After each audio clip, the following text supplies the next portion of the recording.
Paz do Senhor, queridos, que bênção de Deus poder estar aqui para mais uma pré-aula da Escola Bíblica Dominical. Hoje, queridos, a lição de número 5 da classe Adultos, que tem por título O Avivamento na Vida da Igreja. Queridos, o texto áureo para essa lição está no livro dos Atos dos Apóstolos, capítulo de número 2, versículo de número 4. E todos foram cheios do Espírito Santo e começaram a falar em outras línguas, conforme o Espírito Santo lhes concedia que falassem. A verdade prática diz: ao longo dos anos, a igreja experimenta avivamentos por meio do batismo no Espírito Santo e da atualidade dos dons espirituais. A leitura bíblica em classe para essa lição está no livro dos Atos dos Apóstolos, capítulo 2, versículos de 1 a 13. Diz assim: cumprindo-se o dia de Pentecostes, estavam todos reunidos no mesmo lugar. E, de repente, veio do céu um som, como de um vento veemente e impetuoso, e encheu toda a casa em que estavam assentados. E foram vistas por eles línguas repartidas, como que de fogo, as quais pousaram sobre cada um deles. E todos foram cheios do Espírito Santo, e começaram a falar em outras línguas, conforme o Espírito Santo lhes concedia que falassem. E em Jerusalém estavam habitando judeus, varões religiosos, de todas as nações que estão debaixo do céu. E, correndo aquela voz, ajuntou-se uma multidão e estava confusa, porque cada um os ouvia falar na sua própria língua. E todos pasmavam e se maravilhavam, dizendo uns aos outros: pois que não são galileus todos esses homens que estão falando? Como, pois, ouvimos cada um na nossa própria língua em que somos nascidos? Partos e medos, elamitas e os que habitam na Mesopotâmia, e Judéia e Capadócia e Ponto e Ásia, e Frígia e Panfilha, Egito e partes da Líbia, junto a Cirene, e forasteiros romanos, tanto judeus como prosélitos, e cretenses e árabes, todos os temos ouvido em nossas próprias línguas falar das grandezas de Deus. E todos se maravilhavam e estavam suspensos, dizendo uns para os outros: que quer isto dizer? E outros, zombando, diziam: estão cheios do mosto. Queridos irmãos, os objetivos da lição são expor a realidade do batismo no Espírito Santo e o público-alvo. Também examinar o dinamismo da Igreja Apostólica e também demonstrar a importância de um ministério ungido para os dias atuais. A grande motivação para essa lição gira em torno do fato de que a Igreja Apostólica ela foi muito bem sucedida quando o assunto é proclamação do Evangelho, levando em consideração e considerando, né, aliás, o principal motivo, o domínio do Espírito Santo. Era uma igreja que estava, queridos, imersa no Espírito Santo. Então, para a igreja do presente século ser vitoriosa, é preciso também que ela viva sob a direção do Espírito Santo, não é? Cultivar os dons espirituais e em tudo glorificar Cristo no Espírito Santo. A grande pergunta é: se os nossos pioneiros, por exemplo, retornassem hoje, pudessem retornar e observar a maneira como a nossa igreja está se comportando, o que será que eles falariam? O que será que eles diziam ao analisar o dia a dia da igreja? A maneira como a igreja ora, a maneira como a igreja se comporta, como a igreja lê a palavra, como a igreja persevera nas coisas de Deus. Agora, se a pergunta já choca, levando em consideração os nossos pioneiros, o que Jesus diria acerca da nossa igreja? O que será que Jesus falaria olhando a nossa igreja nos dias atuais? Não é em termos de... Não falo em termos de coisa pequena, não estou falando de roupa, não. Estou falando em termos de busca espiritual, de espiritualidade. Como a nossa igreja está se comportando? Nós podemos dizer que a nossa igreja atual, ela está imersa completamente no Espírito Santo? É a pergunta motivacional para essa lição, tá certo? Então, o que nós observamos? Observamos que nos primórdios da igreja, o povo de Deus era avivado, não é, irmãos? E que o povo de Deus caminhava sob a direção do Espírito Santo. Então, por isso que nós temos que estudar o papel do enchimento, digamos assim, do Espírito Santo no avivamento primitivo. Vamos analisar o aspecto dinâmico da igreja, né? Vamos fazer algumas considerações quanto ao dinamismo avivado da igreja primitiva para os dias atuais. E também vamos aprender um pouco sobre o avivamento na vida da igreja, tomando por base o capítulo 2, né, do livro dos Atos dos Apóstolos. Outras coisas interessantes são que nós precisamos entender o que significa Pentecostes, né? Nós precisamos saber o significado, debatermos e entendermos o significado do derramamento do Espírito Santo. E tudo isso devemos fazer, queridos, com muita cautela, para evitar extremos e modismos. A gente precisa apresentar os argumentos bíblicos de todos esses eventos, tá certo? Assim como analisar a abrangência da promessa do batismo no Espírito Santo. E também, né, para finalizar, vamos refletir sobre as diversas capacitações, ou melhor, revisar, não é? Porque todos nós sabemos, creio eu, sobre as diversas capacitações que o Espírito Santo proporciona à igreja.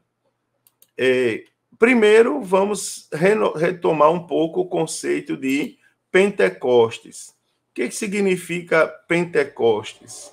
Então, Pentecostes era, na verdade, a segunda festa do calendário primitivo, né, conforme a Bíblia Sagrada.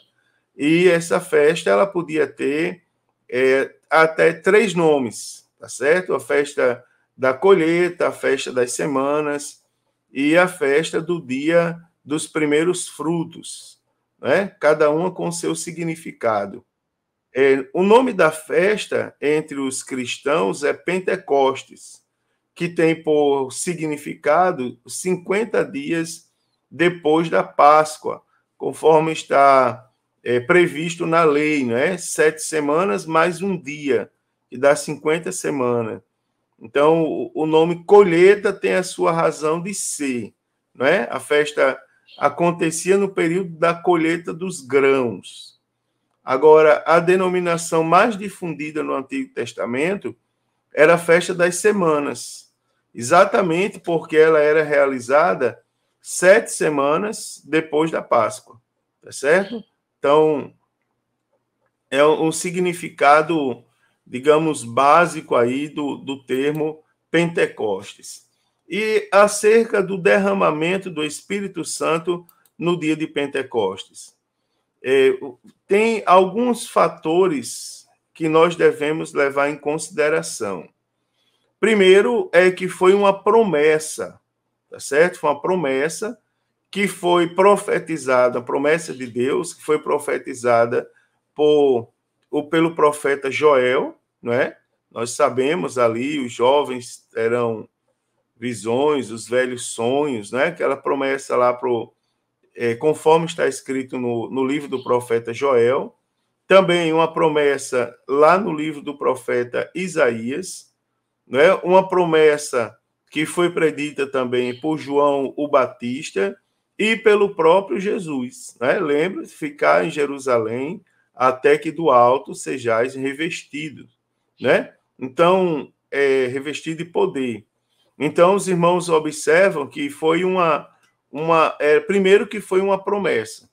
Segundo o pastor Antônio Gilberto, né, é um revestimento e derramamento de poder do alto com a evidência física inicial de línguas estranhas, conforme o Espírito Santo concede pela instrumentalidade do Senhor Jesus para o ingresso do crente numa vida mais profunda, de mais profunda adoração e eficiente serviço para Deus.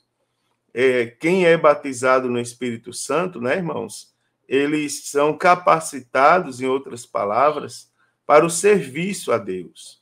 E esse serviço pode incluir a adoração e também a pregação do Evangelho.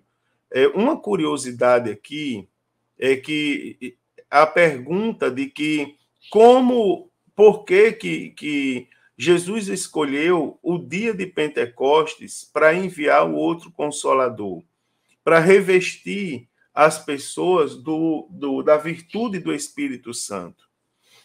Pesquisando algum tempo sobre isso, eu encontrei que no dia de Pentecostes, as pessoas estavam se preparando também em oração, elas estavam em consagração.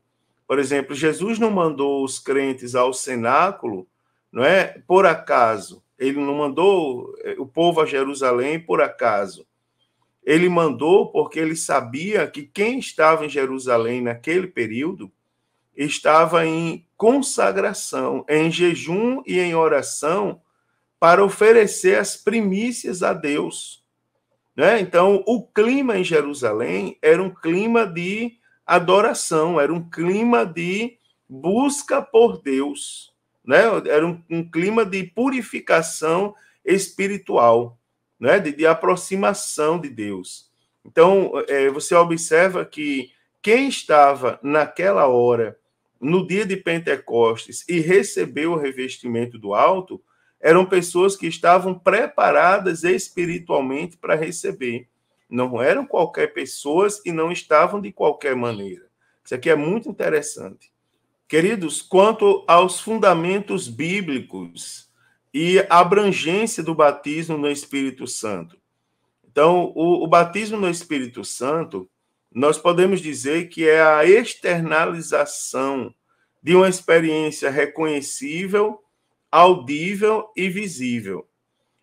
Dois nãos aqui nós podemos analisar sobre o batismo no Espírito Santo. Dois nãos. Primeiro não, é que não é uma prática destituída de doutrina. O batismo no Espírito Santo é uma prática que acha-se, não é, muito bem fundamentada ou assentada num forte e inamovível fundamento bíblico-teológico. Ou seja, tem fundamento. E como é bíblico, tá certo? Ninguém tenha o direito de remover, não é, ou de retificar de alguma forma o que está escrito sobre o batismo no Espírito Santo. Então, o primeiro não é que não é uma prática destituída de doutrina. O segundo é que não é modismo, tá certo? Não é modismo, não é brincadeira. Algumas pessoas levam, se a gente tomar cuidado, o batismo no Espírito Santo como se fosse uma brincadeira. Não é uma brincadeira. Pelo contrário, é uma promessa feita por Deus, que foi confirmada por Jesus e manifestada pelo Espírito Santo. Então, é algo que envolve a Trindade Santa. Só para os irmãos terem ideia do grau de seriedade, não é, do batismo no Espírito Santo. Promessa feita por Deus, confirmada por Jesus e manifestada pelo Espírito Santo de Deus. Primeiro, a promessa do batismo no Espírito Santo biblicamente. né? O Espírito Santo foi profetizado pelo profeta Isaías. Eu vou ler uma referência de cada um para os irmãos terem ideia. Isaías, capítulo 28, e versículo de número 11. Está escrito assim, ó. Isaías 28, versículo de número 11. Diz a palavra de Deus: pelo que por lábios estranhos e por outra língua falará este povo. Né? Está escrito na palavra de Deus. Também no livro do profeta Joel, capítulo 2 e versículo de número 28. Joel 2 e 28 vai nos dizer o seguinte, ó. Vai dizer assim, que e há de ser que, depois, derramarei o meu espírito sobre toda a carne, e vossos filhos e vossas filhas profetizarão, e os vossos velhos terão sonhos, os vossos jovens terão visões. Né, irmãos? Também o João o Batista, no capítulo 3 do Evangelho segundo escreveu o evangelista Mateus, e versículo de número 11, ele vai dizer assim: e eu, em verdade, vos batizo com água para o arrependimento. Mas aquele que vem após mim é mais poderoso que eu. Não sou digno de levar suas sandálias. Ele vos batizará com o Espírito Santo e com fogo. Né? Também o próprio Jesus, por exemplo, no Evangelho segundo escreveu João Marcos, capítulo 16 e versículo de número 17, né? Está escrito, e estes sinais seguirão aos que creem. Em meu nome expulsarão demônios e falarão novas línguas. Então, nós observamos, irmãos, que há uma vasta fundamentação bíblica, né, acerca da promessa do batismo do Espírito Santo. Quanto ao cumprimento da promessa, nós encontramos, por exemplo, no livro dos Atos dos Apóstolos, no dia de Pentecostes, né, o cumprimento da promessa do batismo. Essa promessa, né, ela foi prometida por Deus através do profeta Joel. Então, se ela foi prometida por Deus, ela é uma promessa segura, porque Deus diz lá em Joel 2, eu derramarei, ou seja, é algo que ele está afirmando, né? É abundante, porque ele diz sobre toda a carne, e ela é abrangente, né? Ela é abundante porque ela alcança toda a carne, e é abrangente porque os vossos filhos e vossas filhas profetizarão, os vossos velhos terão sonhos e os vossos jovens terão visões. Então, nós temos aqui a abrangência para todos aqueles quanto crerem na promessa e forem seguidores de Cristo, né? Então, logo após concluir que nós podemos concluir que, através do derramar do Espírito Santo, quatro preconceitos são quebrados. Primeiro, o preconceito racial, né? Toda carne será alcançada. Segundo, o preconceito sexual, porque aqui fala de filhos e filhas. O preconceito etário, por exemplo, aqui fala de velhos e também fala de jovens. E o preconceito social, porque fala de servos e servas. Então, nós temos, irmãos, o batismo do Espírito Santo, ele está disponível a todo quanto aquele que crê. Lembrando que os dons de línguas, né, a virtude, ela não é algo que está na prateleira, que a gente vai lá e pega. Apesar da gente dizer que está à disposição, existem os requisitos para sermos batizados no Espírito Santo. Por exemplo, uma pessoa que vive uma vida de pecado, de iniquidade, essa pessoa não tem comunhão com o Espírito Santo. Como que ela vai receber o revestimento de poder? Né? Precisa também ter uma vida de comunhão, tá certo? Uma vida de integridade diante de Deus. O batismo do Espírito Santo e o público-alvo. Você observa, primeiro, o chamado abrangente de Jesus. Então, a primeira condição, que é muito importante, apesar de ser para todos, né, está disponível para todos, mas não é uma coisa deliberada. Por sinal, eu falei há pouco tempo atrás que não é uma brincadeira, tá certo? Não é algo demasiado. Então, a primeira condição para receber o batismo no Espírito Santo é passar pela experiência da salvação. Porque eu já ouvi pessoas boas pregarem sobre o batismo no Espírito Santo e simplesmente dizer é para todos. Você está aí, você quiser, você pode falar línguas estranhas agora. Não é assim. Está disponível para todos. Agora, a primeira condição é passar pela salvação. É necessário se arrepender e crer no Evangelho, tá certo? Porque sem arrependimento e fé não há salvação. A segunda condição é obedecer Deus. Então, também não é brincar de aceitar Jesus e brincar de receber o batismo no Espírito Santo, né? O nosso arrependimento e a nossa fé devem apresentar frutos dignos. E, finalmente, a terceira condição, irmãos, é santificar-se, pois sem santificação ninguém verá Deus. Você observa que esses três requisitos aqui, essas três condições, passar pela salvação, arrepender-se e crer no Evangelho e obedecer a Deus, eram exatamente o que estava acontecendo em prática em Jerusalém, por ocasião da preparação para as primícias da colheita. Tá certo? Então, esse é o verdadeiro chamado de Jesus para todas as pessoas. Esse chamado, ele antecede a experiência do batismo no Espírito Santo. Segundo, a promessa é para todos os salvos. Então, os primeiros a receberem essa manifestação sobrenatural do Espírito Santo foram os discípulos, não é? Que salvos, eles se reuniram no cenáculo e perseveraram em oração. Então, eles esperavam, obedeceram o mandamento de Jesus e ficaram lá esperando o cumprimento da promessa, feita pelo próprio Jesus também.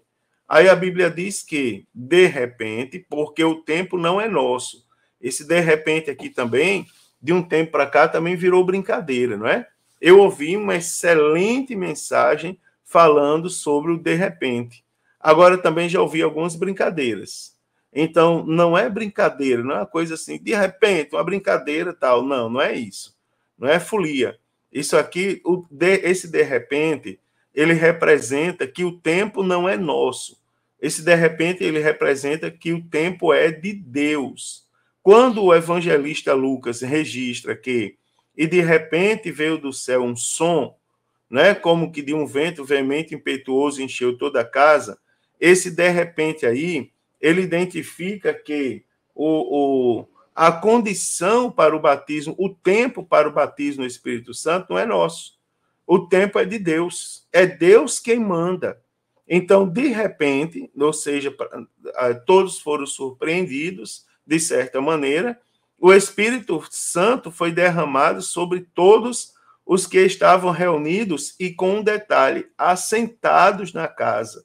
Porque para o batismo no Espírito Santo acontecer, o contrário do que também algumas pessoas inexperientes pregam, ensinam e vivem até, não precisa bagunça.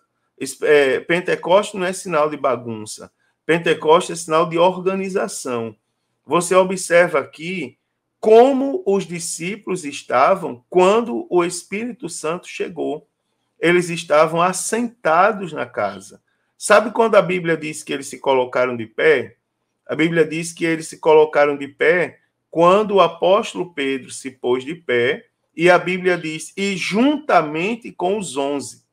Ou seja, os apóstolos de Cristo se colocaram de pé.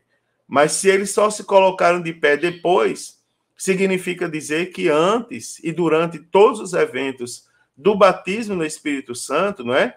O som como de um vento veemente impetuoso, o repartir das línguas, o falar em outras línguas. Então, tudo isso aconteceu com eles como assentados na casa. Isso é muito interessante. Isso aqui é um grande ensinamento, isso, e é um ensinamento bíblico, isso não é heresia, não. Então, ao final do capítulo 2, o apóstolo Pedro afirma que a promessa diz respeito a vós, vossos filhos, e a todos os que estão longe, a tantos quanto Deus, nosso Senhor, chamar. Então, aí a prova de que a todos quantos Deus, ou seja, segundo a vontade de Deus.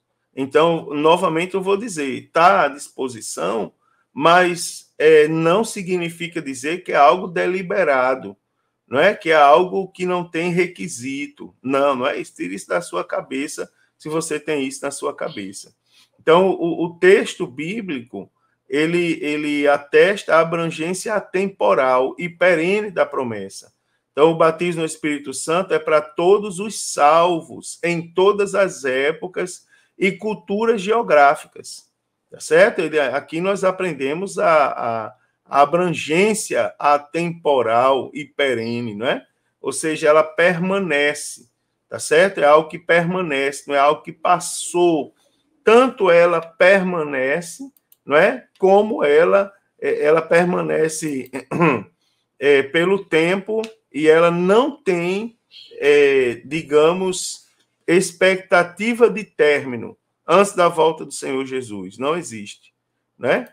Então, terceiro, o engano dos sensacionalistas. Então, o que é o sensacionalismo? O sensacionalismo é uma corrente teológica reformada de que algumas igrejas históricas que afirmam que os dons espirituais cessaram na vida da igreja.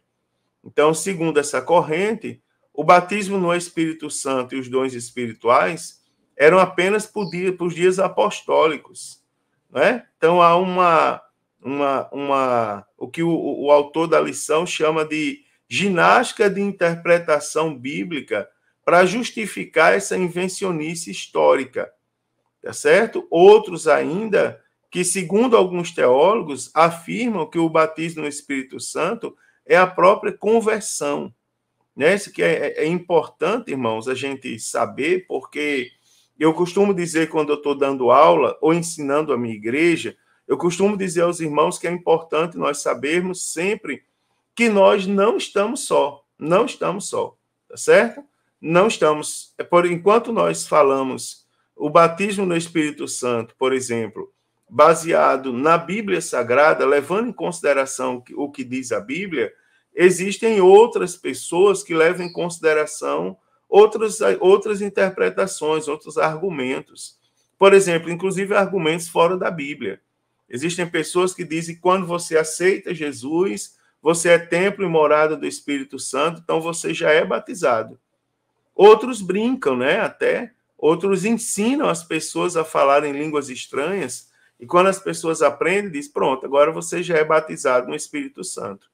O que eu estou falando para os irmãos é o batismo no Espírito Santo numa expectativa bíblica, né? E nós estamos analisando o aspecto do avivamento na igreja. Então, em trimestres anteriores, nós estudamos que o Novo Testamento, e principalmente o livro dos Atos dos Apóstolos, ele mostra com detalhes que o batismo no Espírito Santo é uma experiência distinta da salvação, tá certo? Ou seja, ninguém é batizado no Espírito Santo para ser salvo, né? Todos os discípulos que receberam o batismo no Espírito Santo, eles não receberam para ser salvos, eles já eram salvos quando receberam o batismo no Espírito Santo, né? E que os dons espirituais, eles transbordaram indiscutivelmente os limites da igreja apostólica. Então, nesse sentido, como pentecostais, nós afirmamos o batismo no Espírito Santo com a evidência física do falar em outras línguas, não é? Bem como a atualidade dos dons espirituais na vida da igreja. Então, essa realidade espiritual, ela vem transpassando épocas, culturas, geografia, não é? Aonde houver um salvo em Cristo, ali há o cumprimento da promessa de Deus, tá certo? Então, depois disso tudo, a gente pode revisar também o conceito, né, do batismo no Espírito Santo. Segundo o pastor Elinaldo, né, ele diz assim, que o falar em outras línguas, também citando outro autor, é expressar-se com palavras o que nunca aprendemos, mas que nos são comunicadas diretamente pelo Espírito Santo. Não se manifesta através de palavras pensadas de antemão ou vocalizadas pela pessoa que fala. As línguas constituem um milagre vocal e não um milagre mental, tá certo? Então, falar em outras línguas era, entre os crentes do Novo Testamento, um sinal da parte de Deus para evidenciar o genuíno batismo no Espírito Santo. Então, a Bíblia Sagrada, ela nos traz alguns ensinamentos sobre o batismo no Espírito Santo. Primeiro, vamos analisar alguns. O Espírito Santo, para revisar e a gente fixar bem esse conceito, e nós não podemos acabar a aula com essa dúvida, tá certo? Ou citando qualquer outra coisa que não seja o que está escrito na Bíblia Sagrada. O batismo no Espírito Santo é uma promessa divina. Então, no Antigo Testamento, os profetas anunciaram que Deus daria essa bênção a seu povo, como eu já li aqui no profeta Joel, no profeta Isaías, tá certo? Essa promessa que foi dita no Antigo Testamento, ela foi confirmada no Novo Testamento. Então, nós temos referências nos evangelhos, no livro dos Atos dos Apóstolos e nas cartas do apóstolo Paulo, mostrando a confirmação e o cumprimento da promessa. Então, outra verdade interessantíssima que eu tenho frisado é que o batismo no Espírito Santo é apenas para os salvos, né? Então, os que nascem de novo e experimentam a verdadeira conversão, estes recebem o Espírito Santo para neles habitar e receber o batismo, tá certo? O batismo no Espírito Santo, ela é uma obra distinta e à parte da regeneração. Também o batismo no Espírito Santo é uma experiência subsequente à regeneração e nunca antes. Por exemplo, você não é batizado no Espírito Santo para ser crente. Você é crente para ser batizado no Espírito Santo. Então, o batismo no Espírito Santo não é o mesmo que regeneração. Nem todos os salvos são batizados no Espírito Santo no momento da conversão, mas a maioria só são batizados tempos depois, né, irmãos? Porque sendo uma experiência subsequente à salvação e completamente diferente do ato da regeneração, tá certo? Isso aqui é muito importante a gente citar e frisar. Também mais 5 pontos. Batismo no Espírito Santo é experimentar a plenitude do Espírito. Preste atenção que quanto aos que foram cheios do Espírito Santo antes do dia de Pentecostes, o evangelista Lucas não emprega a expressão batizado no Espírito Santo.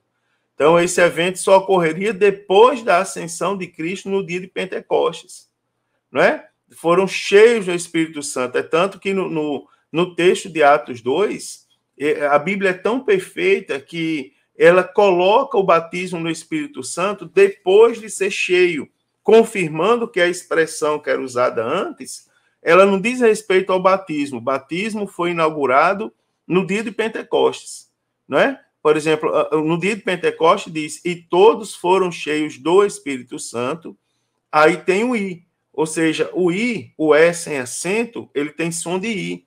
Ele é uma conjunção que dá a ideia de soma, não é? Então, quando ele é empregado, né, sem acento, é sem acento, tem som de I. Então, todos foram cheios do Espírito Santo e começaram a falar em outras línguas conforme o Espírito concedia que falasse.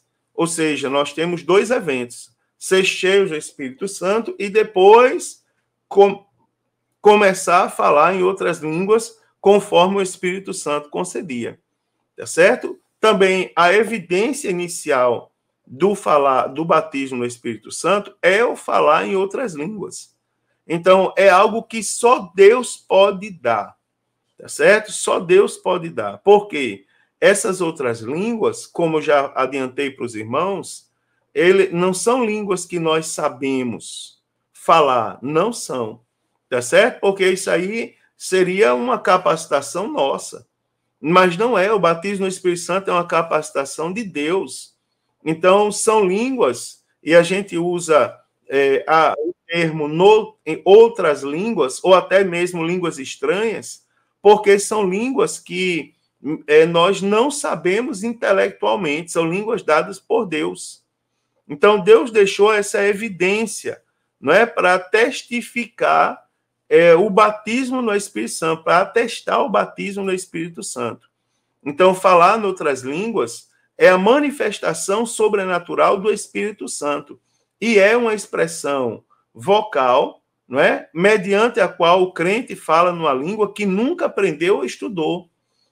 Essas línguas, lembrando aos irmãos, elas podem ser humanas ou podem ser desconhecidas, tá certo? Se a gente for em 1 Coríntios, só para lembrar aos irmãos, capítulo de número 13 e versículo de número 1, lá está escrito: ainda que eu falasse a língua dos homens e dos anjos. Ou seja, faz menção a línguas humanas, não é? Ou línguas que a Bíblia, o apóstolo Paulo está identificando como língua de anjos, não é? Ou línguas que não pertencem a... Quando ele diz língua de anjo, ele também não está falando que a gente fala a linguagem dos anjos, né? Está falando que são línguas que não são deste mundo, porque o texto ele diz assim: língua dos homens, você observa, língua dos homens e dos anjos, ou seja, línguas que pertencem ao convívio humano e línguas que não pertencem ao convívio humano. Tá certo? Isso aqui é bem abrangente e interessante. Também o batismo no Espírito Santo é um revestimento de poder. Esse poder, irmãos, é uma manifestação do Espírito Santo na qual a presença, a glória e a operação estão presentes com seu povo. Não é? É uma das vezes que Jesus fez alusão ao batismo no Espírito Santo, ele chamou de revestimento de poder. Tá certo? Lá em Marcos 16, Jesus diz: em meu nome expulsarão demônios, falarão nova língua, né? Ainda que beba alguma coisa mortífera, não causará dano algum. Após a experiência no batismo no Espírito Santo, o poder diz respeito, não é a pessoa que recebeu lançar um raio, nem outra não. Tem pessoas que se comportam assim, porque não observam a Bíblia. Esse poder diz respeito a em nome de Jesus, não é, operar maravilhas do céu. Por exemplo, é você orar para Jesus curar e Jesus curar. Né, irmãos? O poder não é nosso, o poder é do alto, o poder é de Deus. É um revestimento de poder do céu, não é, que capacita o crente a operar. Ou seja, o crente ele é um operador, tá certo? Ele não é a fonte do poder, ele é o operador. Ele aprende a operar, ele é capacitado, é uma capacitação do alto para ele operar as coisas de Deus, né? É o que o Jesus chamou de revestimento de poder, tá certo, irmãos? Então, é o poder do céu. Lembrando um detalhe, que tudo que vem de Deus não é uma coisa perpétua. Por exemplo, você não... Às vezes eu converso com pessoas que dizem assim: eu fui crente, eu sou batizado no Espírito Santo, né? E eu ainda falo línguas. Não! Se você está desviado, se você não tem comunhão com o Espírito Santo, você não fala em outras línguas, com línguas do céu. Nós precisamos estar próximos a Deus. Quer ver, irmão? Isso é tão sério que até coisas mais sérias se enquadram nesse contexto. Por exemplo, a salvação. Você observa lá em Apocalipse 20, fala dos livros, onde estão escritos os pecados das pessoas que serão julgadas no juízo final, né? Os livros, e fala do livro da vida. E foram abertos os livros e o livro da vida. Nesses livros estão escritas todas as iniquidades que foram praticadas. E no livro da vida está o nome dos salvos. Você observa que tem um texto lá, quando nas cartas às 7 igrejas, eu acho que é a igreja de Sardes, onde diz assim, que ao que vencer, de maneira alguma, riscarei o seu nome do livro da vida. Então você observa que o nome pode estar no livro da vida, mas pode estar revogado, pode estar riscado. Da mesma maneira, para receber o batismo no Espírito Santo, eu falei agora há pouco que tinha que ter comunhão, conversão, obediência, que foi tudo que teve no dia de Pentecostes, né? Tudo que os discípulos obedeceram do próprio Jesus Cristo para receber o revestimento de poder do alto, né? Agora, se não tiver mais conversão, arrependimento, fé e obediência, não tem poder do alto, irmãos. Não caia nesse engano, tá certo? Nem se deixe ser enganado. Né? Uma vez eu estava andando na rua e tinha um homem bêbado, não é? Ali, aprisionado pelas coisas do mundo, e o homem olhou para mim e disse, pastor, eu vou profetizar sobre a sua vida. Eu disse, você não tem autoridade para isso. Ele disse, mas por quê? Eu abri a Bíblia, eu sentei com ele e ensinei para ele. Eu não desprezei ele, né? Não dei as costas para ele, mas eu sentei e expliquei. Você não está apto porque você não tem comunhão com o Espírito Santo. Olha aqui quais são os requisitos, né? E ele depois chorou e voltou para Jesus, né, irmãos? É assim que acontece. Também, ó, o batismo do Espírito Santo é um dom do Espírito. Está aqui, ó. O apóstolo Pedro diz que o batismo do Espírito Santo é um dom. Então, o que é que são dons? Dons são capacitações especiais e sobrenaturais concedidas pelo Espírito de Deus ao crente para o serviço especial na execução dos propósitos divinos por meio da igreja. Então, só para retomar o que nós estudamos em algumas lições, em alguns trimestres passados, os dons são capacitações de Deus. Elas não são, os dons não são dados, eles são concedidos. Tem uma diferença do termo. Os dons são concedidos. Ou seja, eles são colocados. Lembra que eu falei que nós somos operadores? Somos revestidos de poder do alto, capacitados para operarmos. Então você observa que ao operário é concedido o direito de operar, mas esse direito também pode ser revogado. O dom não é dado. Então, por exemplo, aquela pessoa que diz assim, isso é importante para a gente trabalhar com consciência, né, irmãos? Trabalhar e ser verdadeiramente pentecostal. Por exemplo, os dons de cura. Ninguém é possuidor dos dons de cura, tá certo? É possuidor no sentido literal da palavra. É meu o dom. Não, o dom não é seu, o dom é de Deus.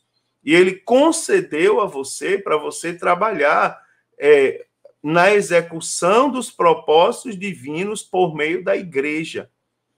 Preste atenção como a Bíblia, o pastor Ezequiel Soares, ele está aqui representando, externando exatamente a verdade sobre os dons, biblicamente falando. Falando um homem estudioso, autor de revista da Escola Dominical, ele está lembrando aqui a todos nós o seguinte, ó. Primeiro que são concedidos. E são concedidos para quê? Para o serviço especial na execução dos propósitos divinos. Ou seja, por meio da igreja. Ou seja, quem recebe a concessão de um dom não tem o direito de sair por aí, por exemplo, pedindo dinheiro em nome de uma operação de maravilhas. Não, não. Você precisa estar em comunhão com a igreja. Né? Você precisa fazer parte da igreja, do corpo. Você precisa ser membro do corpo. Isso aqui é algo profundo e muito seguro, irmão. A Bíblia Sagrada, ela não se confunde. Tá certo? Muito interessante esse assunto, pensem nisso. Também, por último, eu quero dizer, conceituando o batismo, que o batismo no Espírito Santo é uma experiência válida para a era da igreja. Então, embora tenha quem advogue, digamos assim, que os dons ficaram restritos no período apostólico, o texto bíblico atesta claramente que tanto o batismo no Espírito Santo como os demais dons, eles são válidos para toda a era da igreja, né? Ou seja, enquanto Jesus não volta, o batismo no Espírito Santo é real. A igreja segue caminhando. E para a igreja seguir caminhando, ela precisa do batismo no Espírito Santo, certo?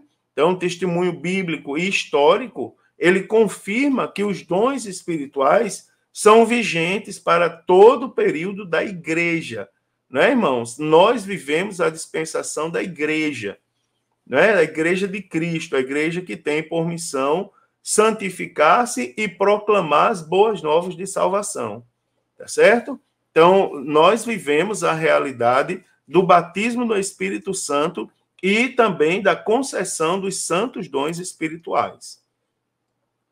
O dinamismo da igreja apostólica. Então, vamos analisar um pouco a igreja apostólica, a igreja da era dos apóstolos. Primeiro, é uma igreja que nasce avivada, né? Do ponto de vista histórico, nós vemos que a igreja ela passa, então, a existir a partir do dia de Pentecostes. Naquele momento, e isso ocorreu sobre a atuação direta do Espírito Santo, ou seja, a igreja nasceu debaixo de um grande avivamento, né, irmãos? E foi assim também quando o tabernáculo foi consagrado, não é? E ali ocorreu a descida divina. A igreja foi consagrada pela descida do Espírito Santo.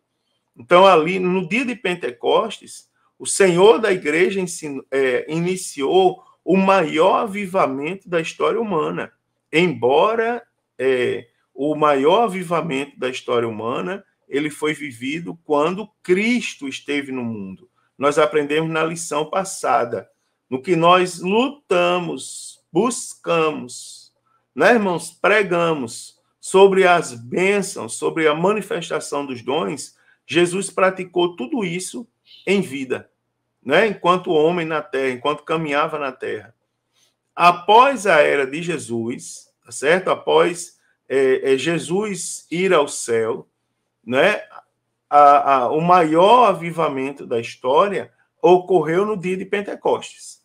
E no dia de Pentecostes é inaugurado, então, a igreja, né? Pedro se pôs de pé juntamente com os 11 e proferiu uma mensagem que está registrada lá também no capítulo 2 do livro dos Atos, e nessa mensagem, aproximadamente 3.000 almas se convertem, né? Então, nós temos uma coisa maravilhosa ali. Depois do dia de Pentecostes, os sinais do poder de Deus, conforme o livro dos Atos dos Apóstolos, eles podem ser resumidos assim, ó: conversões e batismos, né? Os quais eram frutos do avivamento espiritual em Jerusalém. Então, a igreja de hoje, tomar, por exemplo, a igreja da era apostólica, a igreja que está descrita lá no livro dos Atos dos Apóstolos. Então, um grande sinal do avivamento é o quê, queridos? Conversões e batismos, né? Então, nós devemos buscar, é algo que nós devemos buscar, até porque os dons, nós acabamos de ver aqui que eles são concedidos para o cumprimento, né, dos objetivos de Deus nesse mundo através da igreja, né? Então, nós temos ali quais são esses objetivos? Conversões e batismo. Ganhar alma para Jesus e batizar. Tá certo? Então, após o Pentecostes, a igreja pregava na autoridade do nome de Jesus, na unção e no poder do Espírito Santo. Quem experimenta o batismo no Espírito Santo é capacitado para pregar a palavra. Prega com virtude, né? Ou seja, prega com ânimo, né, irmãos? Então, nessa igreja havia perseverança na doutrina, na comunhão, na oração. Hoje em dia, se nós falarmos a doutrina da Bíblia, as pessoas nos taxam como radicais, meio assembleano radical, pastorzão como os pastores de antigamente. Na verdade, a Bíblia não muda, né, irmãos? Quem muda somos nós, a Bíblia não. Então, naquela igreja havia perseverança na doutrina, na comunhão, na oração. também havia temor, né? E o que acompanha isso tudo, ó, doutrina, comunhão, oração, temor, são sinais e maravilhas, além de cuidado especial para com os irmãos carentes, né, irmãos? Isso aqui é muito interessante também, daria outra lição para a gente explicar e mostrar exemplos da igreja. A igreja, pelo menos a minha igreja,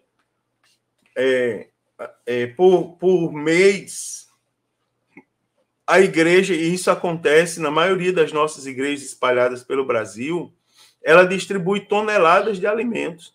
Ela arrecada e distribui. Ou seja, ela faz a obra social como poucos. Tá certo? Isso aí é algo, por isso que eu digo, dá outra lição, porque é algo que precisa ser um pouco mais divulgado, mas acontece. Tá certo? Então, o avivamento espiritual da Igreja Apostólica, ela revela um profundo compromisso em duas esferas. Primeiro, na esfera espiritual, através da piedade, né, da palavra e da oração, e também na esfera social, né, através da comunhão e do suprir a carência. Né? Então, nós vamos aí analisar as duas esferas do compromisso, do profundo compromisso da igreja para com os desígnios de Deus, tá certo? A igreja verdadeiramente avivada. Também, querido, nós temos um ministério ungido para os dias atuais, não é? O ministério da igreja. Então, a unção do Espírito Santo. Então, a pregação cristã, ela deve ser acompanhada de poder, sinais e milagres. Tem pessoas que perdem tempo. Você observa que ontem eu estava falando na minha igreja sobre vestes santas. E eu disse aos irmãos, é assim, ó, quem vive em comunhão com Deus, quem anda, por exemplo, em conformidade com a palavra, tem uma vida de oração, essa história de consequências, por exemplo, as vestes santas, elas são indiscutíveis. São coisas que as pessoas não discutem, não acham ruim quando a gente fala. Você observa, quem acha ruim quando a gente fala sobre algum assunto são as pessoas que estão em falta. Por exemplo, pega uma pessoa que deve e diga a ela que ela deve. Você vê se essa pessoa não enlouquece, não fica braba. Pega uma pessoa que deve e diga assim, ó, tem uma pessoa aí fazendo cobrança. Agora, pega uma pessoa que deve, mas ela é certinha, ela está ali em dia com o pagamento. Diga, tem uma pessoa fazendo cobrança. Essa pessoa não vai se surpreender assim para morrer. Ela vai dizer, meu, como que está cobrando se eu estou em dia? Não é? Mas ela não vai ter aquele impacto assim de destruição. Então, a discussão que eu observo que não tem nada a ver é que as pessoas pegam, às vezes, no lugar de edificar as pessoas que ouvem, começam a falar coisas que, não é, irmãos, que são dispensáveis. Por exemplo, irmão, avivamento não é gritaria, avivamento não é não sei o quê, avivamento não é não sei... Irmão, pelo amor de Deus, preste atenção, não é o nosso papel discutir isso. A pessoa vai ao culto ouvir uma palavra de fé, de esperança, de salvação. As pessoas procuram a igreja para isso. Não é para ficar, não é, lamentando, chorando, sendo amargo, não. Então, a pregação, irmãos, ela deve ser acompanhada de poder, de sinais, de milagres. Nós somos pessoas, somos pentecostais. Agora, você observa, irmãos, que o que foi que causou espanto das pessoas lá em Atos 2? Foi que causou espanto?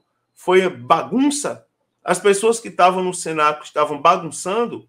Estavam, digamos assim, batendo com a cabeça na parede? Não. O que chamou a atenção das pessoas foi o barulho do que elas falavam. Não é? Todos ficaram pasmos e diziam, pois que, como ouvimos falar em nossa própria língua acerca das maravilhas de Deus? Ou seja, aí a Bíblia diz, havia ali partos, medos, elamitas, não sei o quê, de todas as nações. As pessoas foram a Jerusalém e quando chegaram em Jerusalém, mesmo sendo estrangeiras, elas ouviam falar da maravilha de Deus na sua própria língua.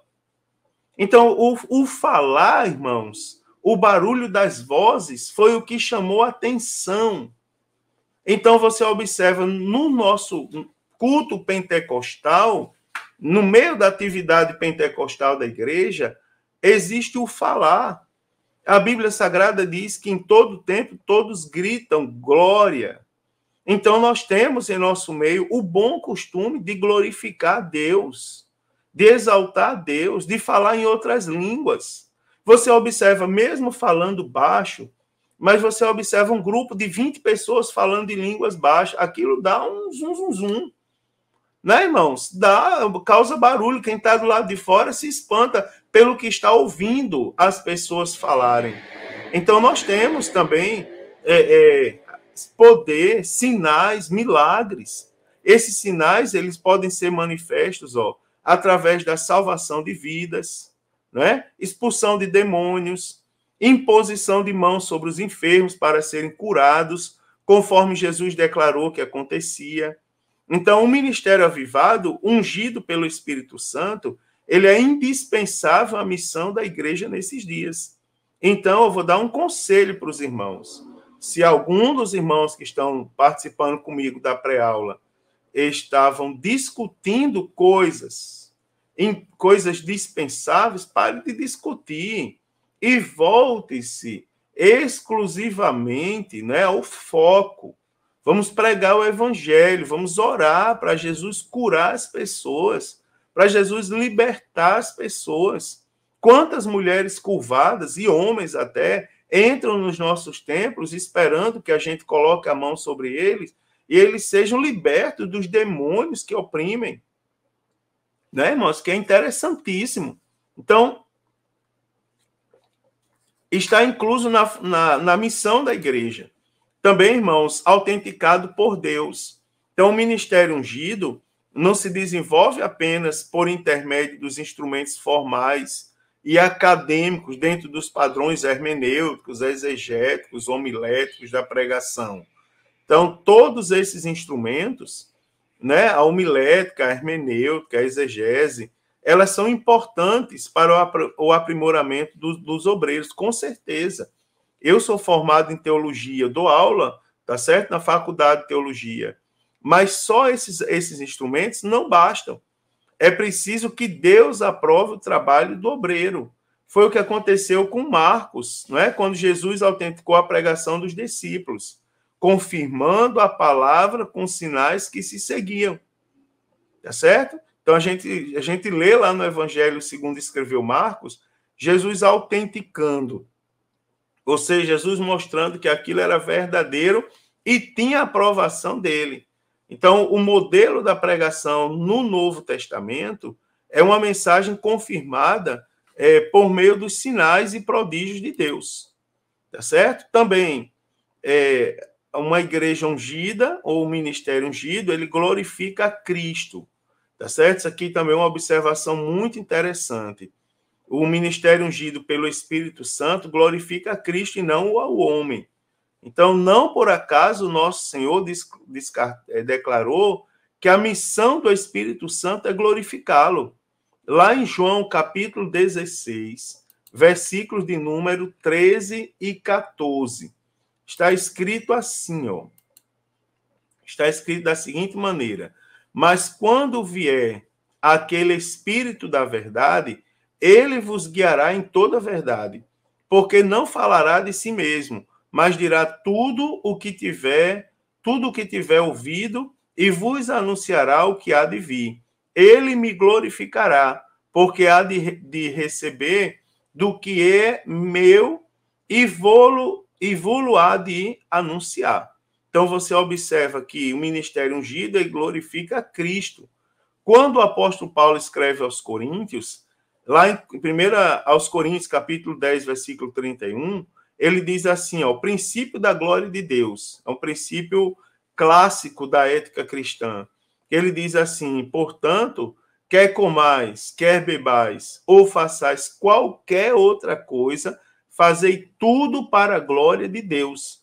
Ou seja, o ministério ungido, ele glorifica a Cristo.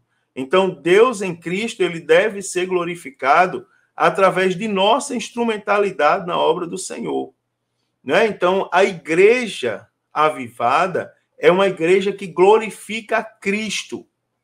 Tá certo, irmãos? É uma igreja que glorifica a Cristo. Não é uma igreja focada em pessoas. É uma igreja focada em Cristo. Ela não tem um guru, ela tem um pastor, mas a função do pastor é guiar as ovelhas a pastos verdejantes, a exemplo de Deus. Né? É cuidar do rebanho, proteger, guardar, instruir. Agora, a glória pertence a Cristo. Glória a Deus por isso. E, para terminar, eu quero mostrar aos irmãos as diversas capacitações do Espírito Santo na vida da igreja. Então, o Espírito Santo, ele capacita a igreja, né, em diferentes formas, nos mais variados aspectos da obra de Deus. Então, isso é verificado, né, irmãos, de forma nítida no Novo Testamento, principalmente no livro dos Atos dos Apóstolos. Primeiro, na capacitação da pregação.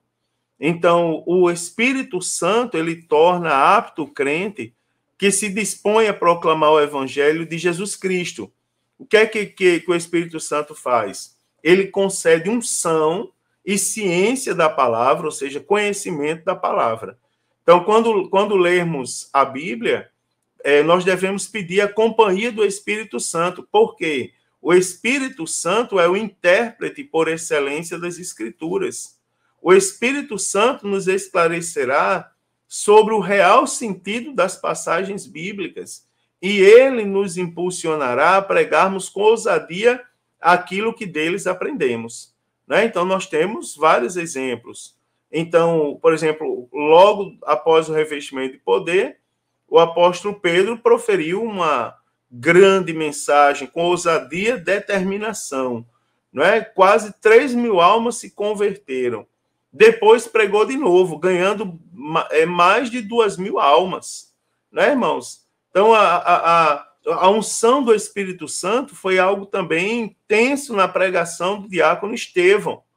Ele fazia com tanta sabedoria que os seus opositores não conseguiam resistir ou refutá-lo, conforme Atos capítulo 6.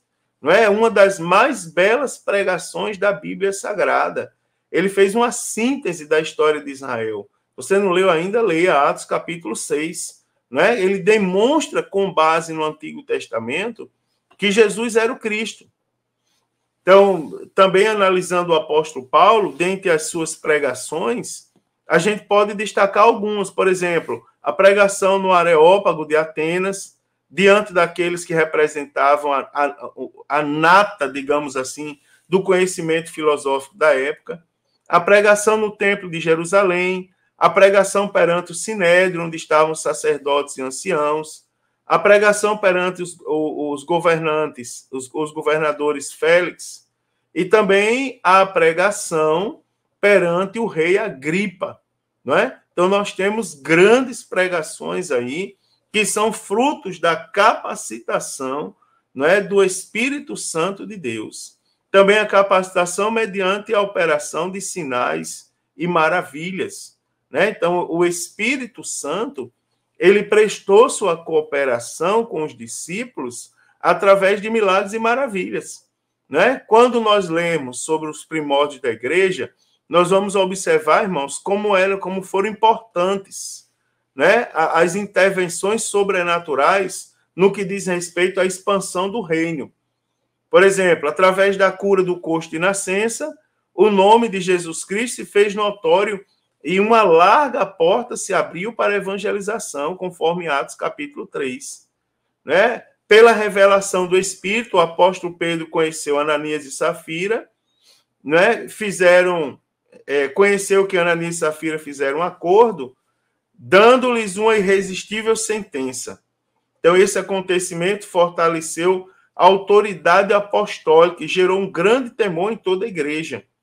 Também a assistência do Espírito Santo em prol do crescimento da obra era tão grande que ele se utilizava da sombra do apóstolo Pedro para curar enfermos e libertar endemoniados.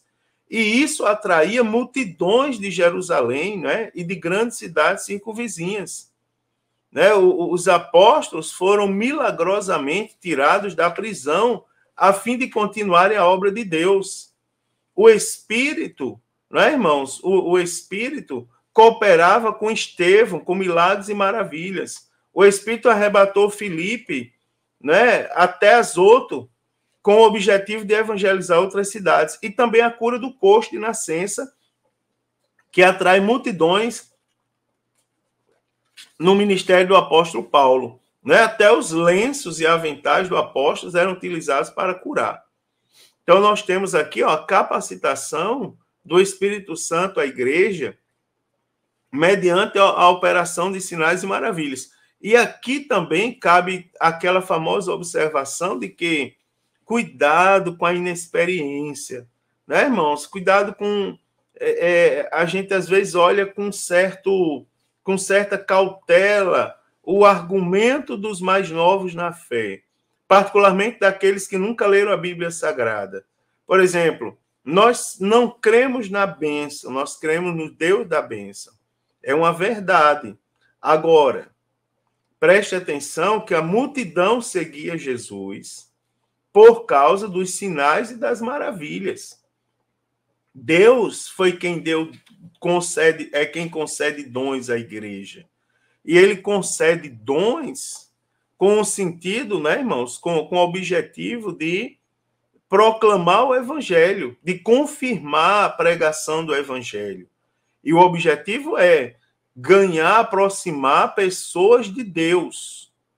Então, a gente tem que ter cuidado para o charlatanismo, tá certo? Não se sobrepor aos propósitos da Bíblia Sagrada. Se algum charlatão aí, não é, ele diz que opera maravilhas para atrair público para ele não obedece, por exemplo, o princípio da glória de Deus. No entanto, ele não é de Deus. Porém, não significa dizer que a operação de sinais e maravilhas seja algo desprezível e que o crente não deva levar isso em consideração. Também não podemos esquecer a capacitação para a obra missionária, né, irmãos? O Espírito Santo é o principal responsável pela chamada missionária. Tá certo? Isso aqui é uma coisa maravilhosa também de se falar. O Espírito Santo comunicou aos apóstolos que estavam em Antioquia que havia escolhido Saulo e Barnabé para a obra da evangelização transcultural. Então, nós temos aqui que o Espírito Santo não apenas os chamou, mas também os enviou, capacitou e esteve lado a lado com seus filhos durante as viagens missionárias. Né? Então, isso aqui é algo maravilhoso, tá certo? Eu me recordo de um grande pastor que eu conheci, que já dorme no Senhor, e esse pastor, um missionário, teve um sonho, uma experiência com Deus, direcionando a pregar a palavra em outro país. E ele disse, eu vou conversar amanhã com o meu pastor presidente. E quando ele chega para falar com o pastor presidente, o pastor olha para ele e diz assim, olhe, eu já sei o que você veio falar, porque o mesmo Espírito Santo que falou com você em sonho, também falou comigo que é para você ser enviado para aquele país. E de cara já confirmou o envio para a obra missionária. Então, o Espírito Santo é quem chama, envia, capacita e está ao lado de todos aqueles que fazem a obra missionária.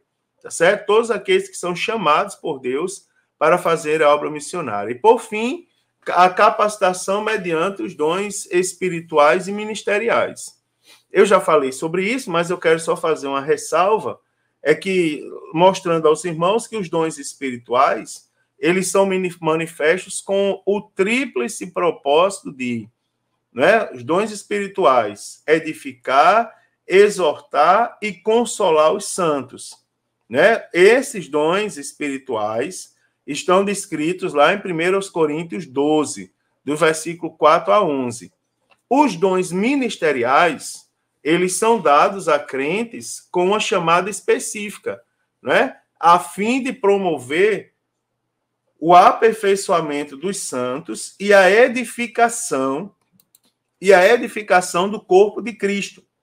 Né? Então, nós temos aqui a classificação uma classificação dos dons que nós temos sempre que ter em nossa mente, porque as pessoas estão confundindo muito hoje, né? Estão falando muita coisa e você não sabe, ora, o que é, o que não é, o que faz, o que não faz.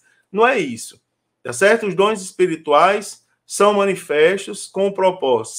Se é um dom espiritual, ele tem que ter por finalidade edificar, exortar e consolar. Os dons ministeriais capacitam crentes com a chamada específica, a fim de promover o aperfeiçoamento dos santos, não é? E a edificação do corpo de Cristo. São os dons que estão escritos lá em Efésios 4:11, 1 Timóteo 3:8 e 12, e Tito, capítulo 1, 5-7. Tá certo? E para concluir, eu quero concluir, concordando com o autor da lição, quando ele diz que a Igreja Apostólica nasceu sobre o avivamento do dia de Pentecostes e debaixo do glorioso batismo no Espírito Santo. Então, ao longo da história, nós aprendemos que a razão do êxito, né, da Igreja Apostólica não foi o conhecimento humano, né, e da Igreja no sentido geral, não foi o conhecimento dos pregadores, dos membros, tá certo? E dos congregados. O que fez a diferença no ministério da igreja foi a unção do Espírito Santo, tá certo? Falam mal da igreja antiga, tal, mas tinha unção, né? Então, nós temos uma responsabilidade. Não podemos deixar a chama apagar. A unção do Espírito Santo continua viva e disponível hoje, tá certo? A promessa continua viva e ela é estendida a toda a igreja, em todas as eras. Então, o mesmo Espírito, ele prossegue avivando, dinamizando a igreja no cumprimento da grande comissão que é a função da igreja do Senhor, a missão da igreja do Senhor. Deus nos abençoe, irmãos. Mais uma maravilhosa lição a todos nós, mais uma maravilhosa lição para nós levarmos a nossa classe, discutirmos, não é? E apresentarmos argumentos, trocarmos experiências, e tem muita coisa para ensinar e para falar sobre esse assunto, não é? Um assunto sério, atual, um assunto vivo. Então, que Deus abençoe, tenha uma excelente aula. Novamente, eu aconselho aos professores ler a lição mais de uma vez, pesquisar, ouvir a pré-aula mais de uma vez, concordar, discordar de argumentos, anotar, fazer suas anotações e dar uma excelente aula. Aos alunos, anote suas dúvidas, suas colocações, em tempo oportuno, contribua com a aula e o crescimento espiritual de todos os que ali estão. Queridos, um forte abraço a todos, desejo uma excelente aula na presença do Senhor Jesus, na unção do Espírito Santo e a paz do Senhor. Se Jesus não voltar, a próxima semana eu estarei aqui comentando a lição de número 6.